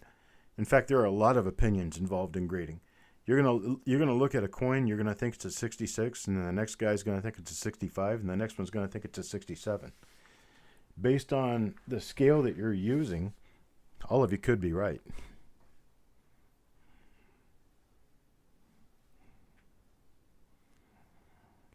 Jeremy Johnson says Coppercoins is the answer. Well, that's the way I want it. That's the way I like it. But I don't know that will happen. We're trying. We're trying hard. With 33 viewers during during a viewing of a roll opening, I would say that we're doing pretty good. 33 viewers currently, 31 likes.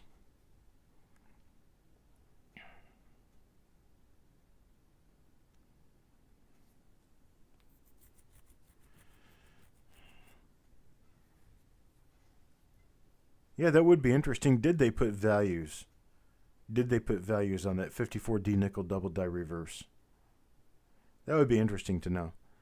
Because I've seen a lot of the listings that Variety Vista has on their website, they either have values or they have population information, and not generally both.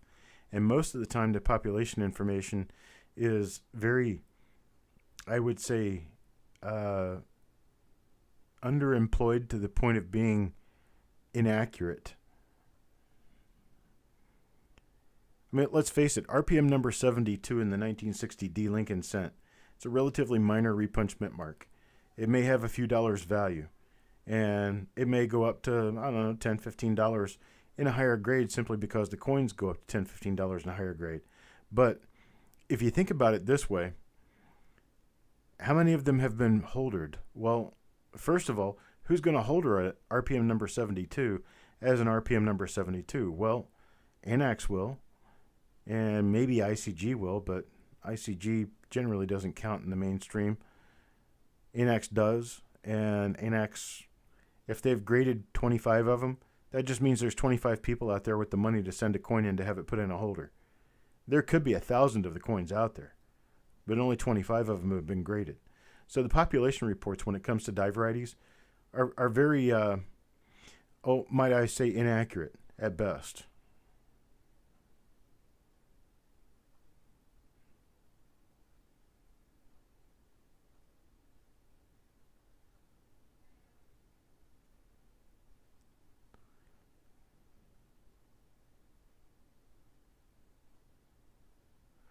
Found a 1974 S Lincoln penny, and the only doubling is in trust, and it's the S, and the tail is doubled.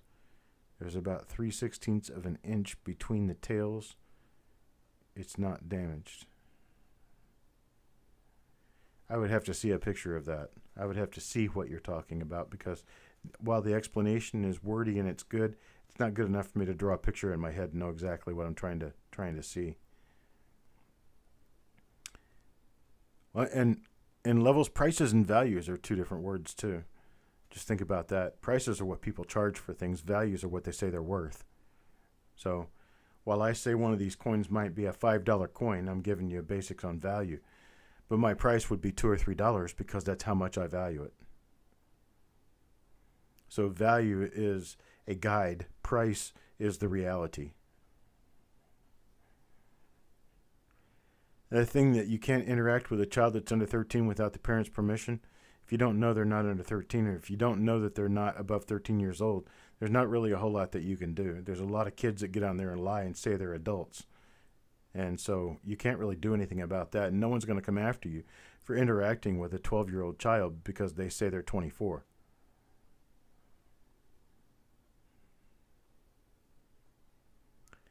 What megapixel is my scope? I really don't know. Penny, you could tell us. You've got the same one.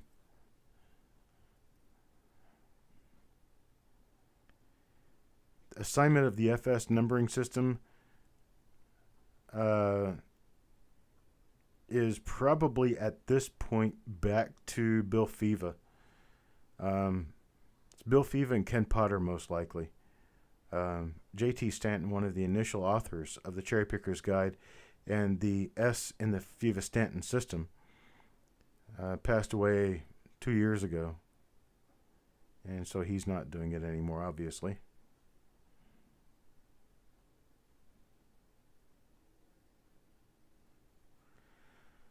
So that said, they need to be attributed by someone. Well, attribution of a coin does help. But attribution of a coin is not necessarily going to get it holdered, especially by a company that doesn't recognize the dies that you're trying to get holdered. But with regard to Lincoln Cent die varieties and the die numbers that I issue to die varieties, if you get them attributed by me, then you're more likely to get them listed by Anax under that die number because, well, they know who I am, and they'll read what I put on there, and they'll most likely just follow what I say.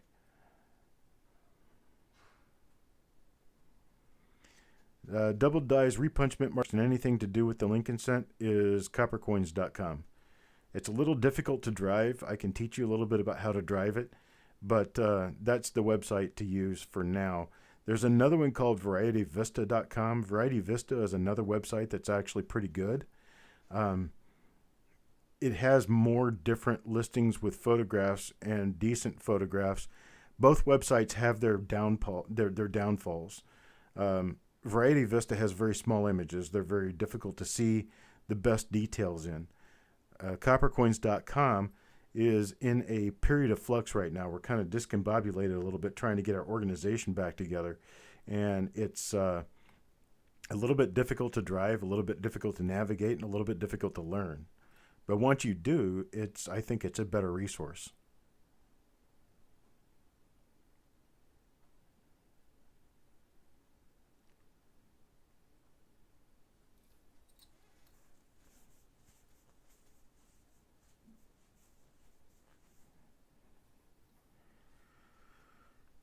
Okay. The microscope, the surf split, predicted to James Wiles that it was a machine double and DDR on top of the machine doubling. And he said that I hit hit on the head dead on. Um, yeah, so you had a double die, and then you had an instance of machine doubling on a double die. It's not uncommon. It does happen.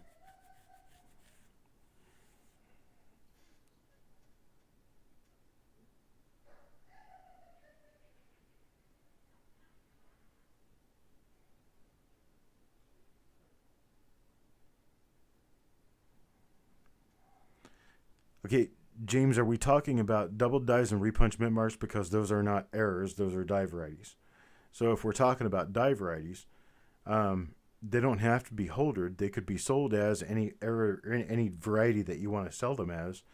Um, but it's best to have them properly attributed, properly identified. You can do the identification using Coppercoins just like I can do the identification. If it's better for you to have us do the identification, you can wait until we open back up with the attribution services, which should be at some point during next year. We'll probably have 2 or 3 people doing attributions, and you'd have your choice as to who to send them to. I personally don't have time to do it. I don't have time, and I don't have I just can't do it anymore. I don't have the brain to really think through the idea of keeping orders straight, keeping inventory straight, and keeping people's attribution packages straight. And I was also asked by a couple of different people over the past couple of weeks if I would send in coins to the grading services for people who bought the coins from me, and no, I will not. I don't do that simply because I don't want the headache of trying to keep up with your coins going to a third party. I would rather you deal with your coins. Once you've bought them, they're yours.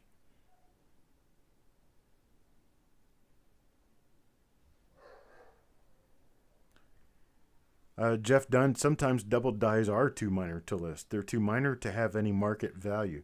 So if you send in a double die that's just too minor for them to even bother trying to photograph, it's probably not going to have enough interest to the market to really make a difference one way or the other.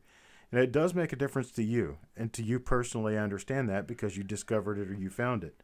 But that doesn't make it important to the rest of the market, unfortunately.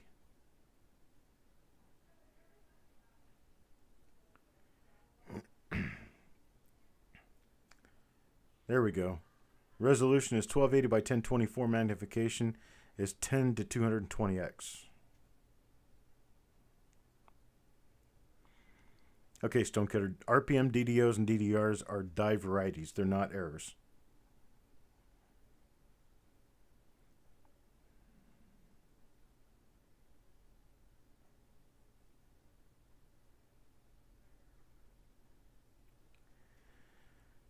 Robert Grau, one of the things that, I can help people who are new kind of with the basic understanding, but here's part of my problem. I spend about 75 to 80 hours a week straight up working with packaging stuff, inventory, and other things, and I'm not always around my computer. And then I spend another 10 to 20 hours per week just trying to keep up with everything on social media, keep up with email and stuff like that. I can answer a question or two here and there, but I can't become your personal variety dictionary simply because I just don't have time to do that for anyone. I wish I could. I wish I could stop time and answer all my emails, but I don't always get a chance to even answer all of my emails.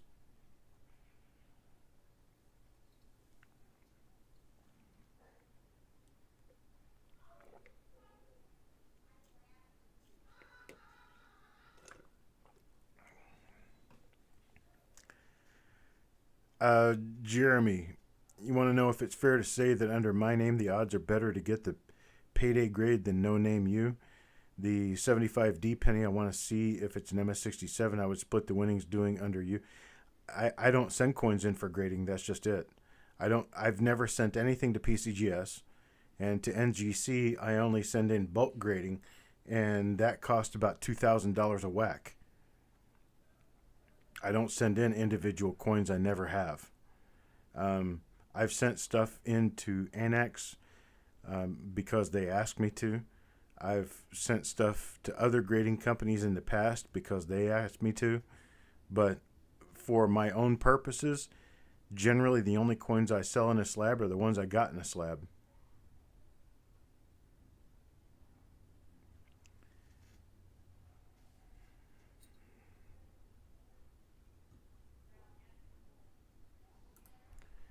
The the coins and photos to check my coin at yahoo.com. That's for a show that happens on Thursday evenings. It's a Q&A show. They'd be glad to try to answer your question. That's not a problem with me at all. The pocket option A, B, and C. There's 3 different pocket logos. There's 3 different pocket designs that go up on your breast pocket. You pick which one you want based on the design. One of them is about hitting 20,000 images. One of them is about being 20 years old. And right offhand, I can't remember what the third one is.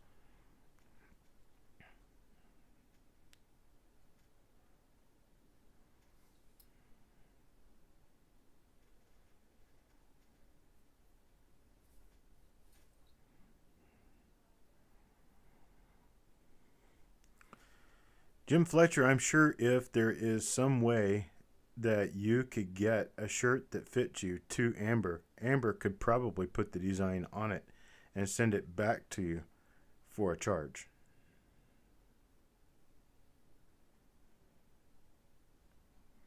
No, the shirts don't come with a pocket. That's just what they call it, the breast pocket design or the pocket option. That's just the design that goes where a pocket would be. Shirts don't have a pocket on them.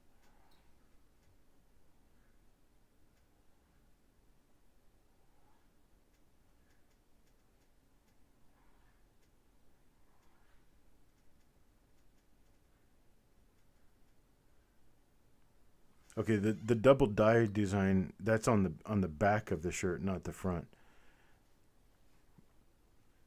I can't remember what the pocket options are on the front right off. Wish I could, but I don't remember it right now. Just send Amber a message. She'd be glad to help you out. AP@coppercoins.com. AP for Amber Pinnell at coppercoins.com.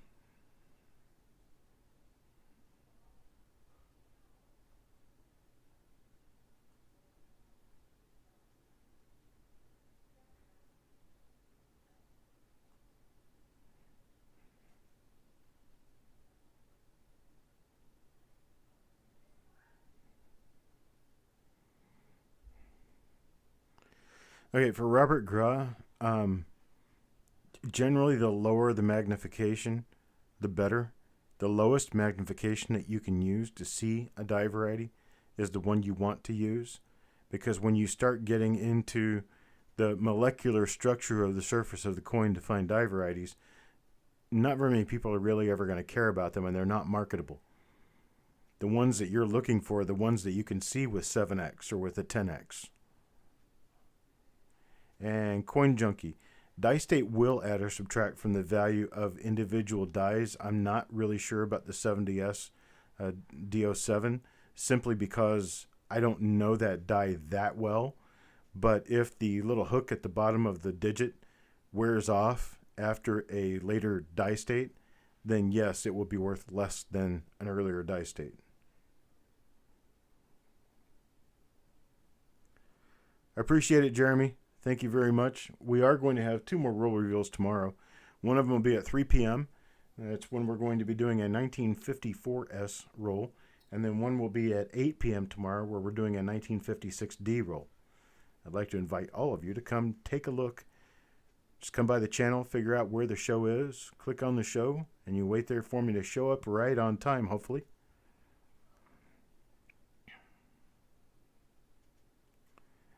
Let's see. Would it be wrong to charge a slight premium BU Lincolns with nice die cracks? If a 55S that has a die crack off the tail, the first 5 through the S. There wouldn't be anything wrong with it, but it'd be a matter of whether or not anyone could actually care enough to buy it, is basically how I'm going to put that. There are a number of die cracks in late wheat cents, and finding die cracks on late wheat cents is not an unusual thing at all.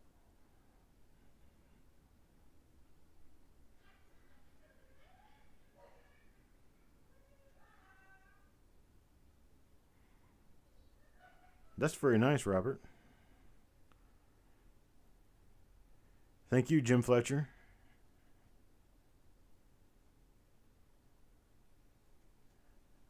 I appreciate that, Dusty.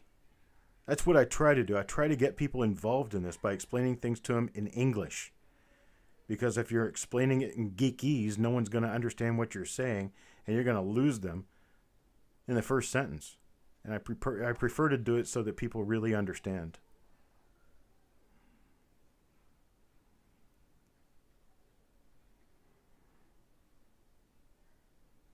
Joe McBride, you found a 55S RPM number 1. Did it happen to come in coins that I sent to you?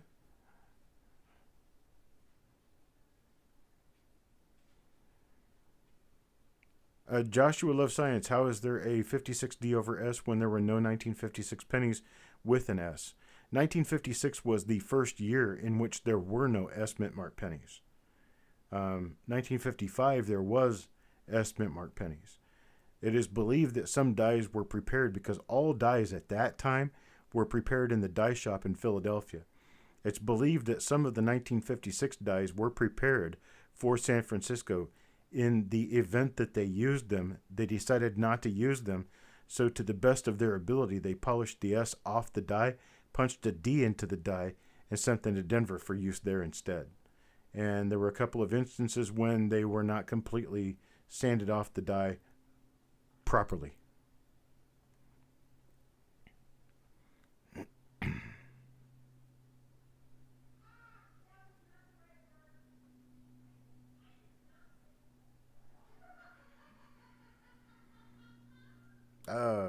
Didn't come from me. I kind of wish it had. I love those coins, those 55 triple S's. I look for those things all the time when I go through 55 rolls.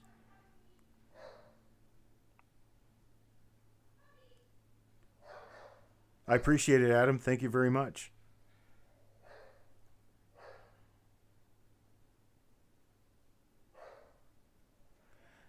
Cleaning out your drawers and found a bunch of pennies in there, and it was in there. How about that?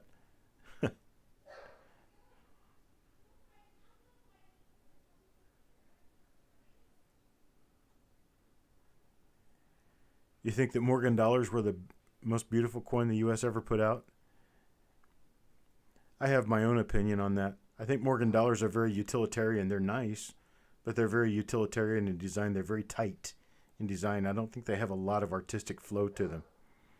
The best artistic designs in United States coins, to me, are the $50 Panama Pacific Exposition coin, the Texas Commemorative, the St. Gaudens $20 gold coin, the St. Gaudens $10 eagle. You can hear my dog. Oh my God, they're down there. They're down there toying with him. They're down there screaming and yelling, and he's running around like a fool. They're all having fun down there. It's a family fun night playing with the dog.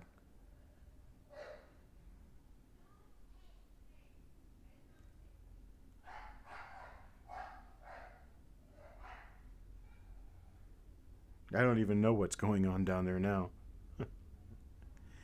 The Oregon Trail is a nice coin. Absolutely nothing wrong with that one. I mean, I kind of got to have my favorites, you know. It's just not one of my favorites, but I do like it. The Hawaii commemorative is also very nice.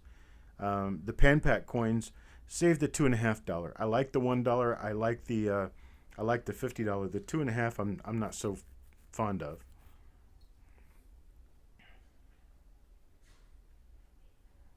Oh, a lot of the silver coins come with nice colors.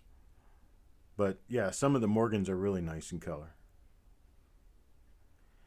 All right, Stonecutter, you have a great night. I'll see you tomorrow at 3 p.m. Yeah, it's 3 p.m. Eastern Time. I think I'm going to take off too. I've had my evening and I got to go down and find out what my mutt is doing. So I appreciate it, everyone. I hope you guys had a great time. Come back to see me with this roll right here.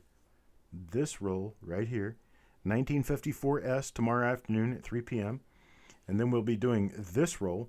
This is 1956D. 1956D we will be opening at 8 p.m. tomorrow evening. So you guys all have a wonderful evening, a wonderful night, and I'll see you tomorrow.